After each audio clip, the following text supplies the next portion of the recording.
Before they got married, the bride said that she wanted to walk the labyrinth at the Bon Secours Retreat Center in Marriottsville, Maryland. I was serving a congregation there in Maryland. The labyrinth at Bon Secours is large and beautiful. It's outdoors. It's all done in stone, in smooth stone. There are benches. It's in the woods. I had walked that labyrinth many times with members of Channing Memorial Church. One member, Sue, and whose name I have since forgotten, actually made me this quilted labyrinth as a parting gift when I left that congregation in long time ago. Jessica, the bride, had grown up in the congregation. I had known her as a high school student. And now she was getting married, embarking on her journey with Will, a journey with many twists and turns, one that would require focus and sure footing.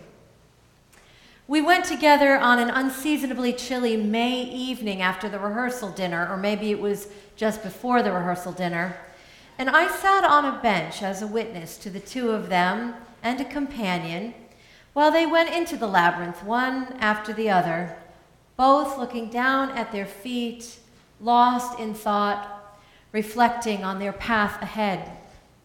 I watched them and prayed for them and simply loved them. I officiated at their wedding the next day in full sunlight. Their daughter, Victoria, is starting to take her own steps now, starting on her own journey through the labyrinth to the center. When I told a friend once how much I love that Will and Jessica had marked the transition from single life to married life in a ritual way by walking the labyrinth, my friend joked that that's the perfect thing to do before you get married, because marriage is just like wandering a maze, like a lab rat, he said, trying to find the cheese and get out of the confusion alive.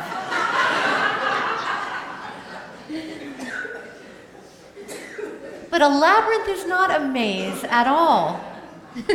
But you like that, though. A maze is a puzzle, actually. It's sort of a trap, in a way, meant to confound the one finding his or her way through it. If you take the wrong turn, you face a dead end, a wall. A maze frazzles the nerves, raises the blood pressure and heart rate, and activates our survival instinct. Gotta get out of here. Put a piece of cheese at the center of a maze, and a lab rat or mouse will scurry to find it, but will not enjoy the act of getting back out. I mean, I say this like I know the mind of a rat or mouse. I don't. I'm just imagining. Maybe they enjoy the challenge. I don't know. But while a maze is a metaphor for life that presents barricades, blocks, and obstacles, a labyrinth is more like a metaphor for the life of the soul, which circles around and around a seed of truth or longing or pain, and seeks a center place in which to ground itself, in which to settle, to know the deep peace of the center, the peace that passeth understanding, as it says in the Bible. Mazes are meant to confuse, but in the labyrinth there is one path to the center and one path out. You cannot get lost. Labyrinths, as Karen explained to the children, are archetypal, geometric figures that are ancient. They go back thousands of years. Early labyrinths might date back 5,000 years ago. They're found at the openings of Egyptian tombs and all over in various cultures with slightly different shapes, but the general idea is the same. The labyrinths that we best know are Western labyrinths designed in the 12th century by Christians who could no longer make the physical journey to the sacred city of Jerusalem, the pilgrimage site of Jerusalem. And so they created these labyrinths to symbolize the journey that they could no longer physically make to Jerusalem. One path out, or one path in, one path back out. Again, a little microcosm of the pilgrimage experience, the journey to the deep self and to God. The circle, of course, is a symbol of the sun, of wholeness, of the earth. Many of you wear a gold band around the fourth finger of your left hand, reflecting very old instincts about circles as containers representing unity, wholeness, and connection, and eternity. It doesn't begin and it doesn't end. Black Elk, the holy man, the medicine man of the Lakota Sioux, wrote, "Everything the power of the world does is done in a circle. The sky is round, and I have heard that the earth is round like a ball, and so are all the stars. The wind in its great power whirls. Birds make their nests in circles, for theirs is the same religion as ours. The sun comes forth and goes down again in a circle. The moon does the same, and both are round. Even the seasons form a great circle, and they're changing and always come back around to where they were." Contrary to what some people believe, walking the circle of the labyrinth, or even just contemplating its design as we might do with the finger labyrinth, we're not merely walking in circles, which is a great old expression that means you're going nowhere, your process isn't yielding anything. What we are doing is walking a path that is non-linear, yes, but toward the center.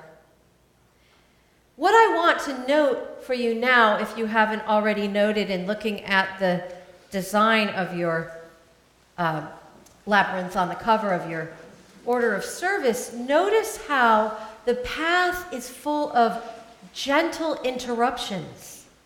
When you first enter a labyrinth, you might start out, it depends on the design, but you might start out with some nice long strides towards the center. Again, you have no idea how long it's really going to take to get there, but you're soon diverted as you walk by a curve in the path.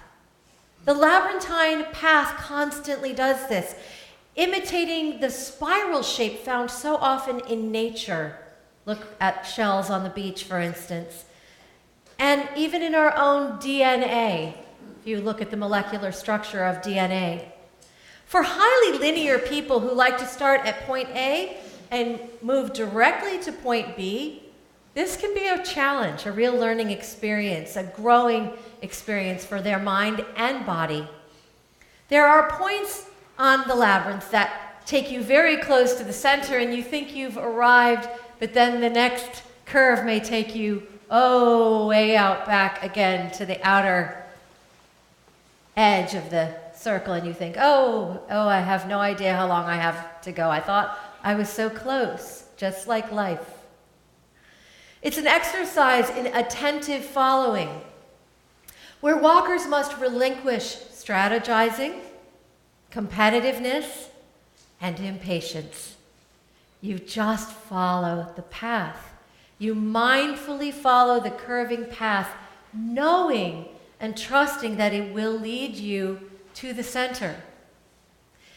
What's really wonderful for science-minded folks who wonder about the worth of all this, research has shown that the brain actually does something really interesting when people are walking the labyrinth.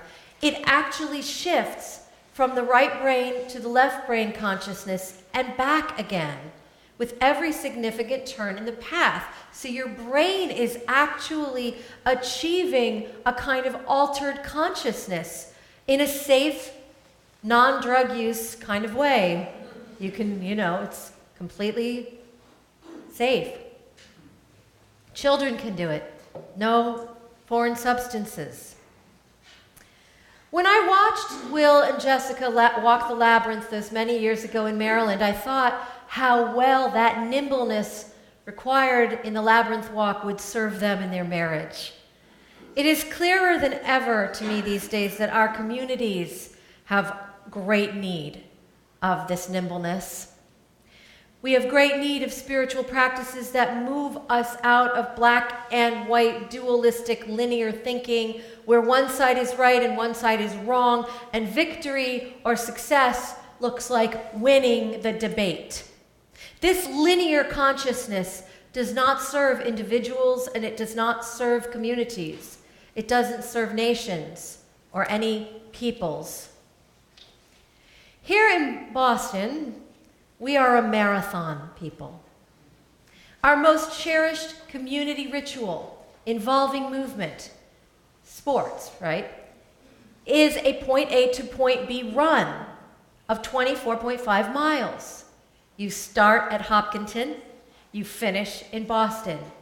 A yearly ritual begun in 1897 that brings hundreds of thousands of runners and spectators from all over the world now. We have a marathon consciousness. Start and run and just go. Keep going straight ahead. Follow the path up Heartbreak Hill to the finish line. It's a wonderful and honored tradition involving great strength and courage and fortitude, and is now, unfortunately, more psychically powerful a ritual among our people after the horrible act of violence that desecrated it in 2013, one of whose perpetrators is being brought to trial this week. While we cherish our marathon tradition, it would serve us well spiritually, I think, to cultivate a labyrinthine consciousness with its emphasis not on linear progress and finishing, but on mindfulness of the path. This past Monday night, I attended a community forum in Lynn at a Pentecostal church in the city, a gathering of African-American religious leaders who called the meeting to hear the police chief and other community leaders, and many police officers were there too, sharing, enter into conversation with residents of Lynn, some of whom came angry and devastated with testimonials about their own experience with police brutality and excessive force. Several people were there whose family members had been killed while being under a police arrest. Others came in support for the difficult job that police officers have. There was an agenda for the evening, but the community did not always wish to move through the agenda items with the kind of respect for linear consciousness the lead organizer thought we should have. It was really fascinating to me and somewhat frustrating, and I felt for him, to watch this man, a minister, interrupt important and meaningful deep sharing and important questions of accountability and ethics so that we could move in an orderly, linear, scheduled way through the agenda. And you think about how an agenda is always written and crafted, right? It's a line. It's this, and then this, and then this, and then this. But in the labyrinth consciousness, we understand that sometimes we enter on the conversation, especially with something as emotional and soulful as this particular conversation, and it's going to start to take a labyrinthine shape where people are walking together and there's going to be a turn and then another turn, and we're trying to get to that center together. But you can't get there when somebody says, get out of those turns and those twists, and please let's follow this line. We got there, and we got out just as mindfully, but it was really a challenge. The challenge of our time may require us to adopt a labyrinthine consciousness where we enter on a path together, prayerfully, having prepared ourselves, intentionally, letting each one start where they are and letting each one go at his or her own pace. Those who arrive at the center first can rest there and pray and wait for the others. The center, not the finish line, is where we take counsel and learn and listen to each other and to God and connect to higher wisdom that cannot come to us when we are racing to get ahead of the pack or trying to win, simply focused on what is in front of us and align. Boom. Remember, at the end of a race, at the end of that competition, there is that glad shout, you're done, arms up, and a well-earned collapse. Give me a beer, give me water, towels, and congratulations. Someone has won, and others have either placed or lost or dropped by the wayside. In the labyrinth, the journey to the center is only half the exercise. The other half, and just as important, is to consider the wisdom or peace earned at the center, given at the center, and then to get up and to wind our way carefully out of the labyrinth with as much care as we wove our way to the center. That journey out of the center is just as mindful and time-consuming and worthwhile as the journey in. I hope that after this service is over, those of you who would like to walk the labyrinth will do so. We do have a labyrinth here in this church, and Linda McCone will help you space out your entrances and help you if you have questions. We're going to ask that if you want to go to coffee hour, if you would move that way pretty quickly after the service is over and not linger in the narthex. I'll be greeting people in the parish hall so that Linda can set out that labyrinth and you can all have an experience, if you like, of walking that path. May our journeys be good and our path lead us to the center together, where there may be wisdom and peace and an understanding of how to move in a beautiful and winding way out of chaos. May there be no dead ends. In the name of the God who is always creating ways through and roads toward.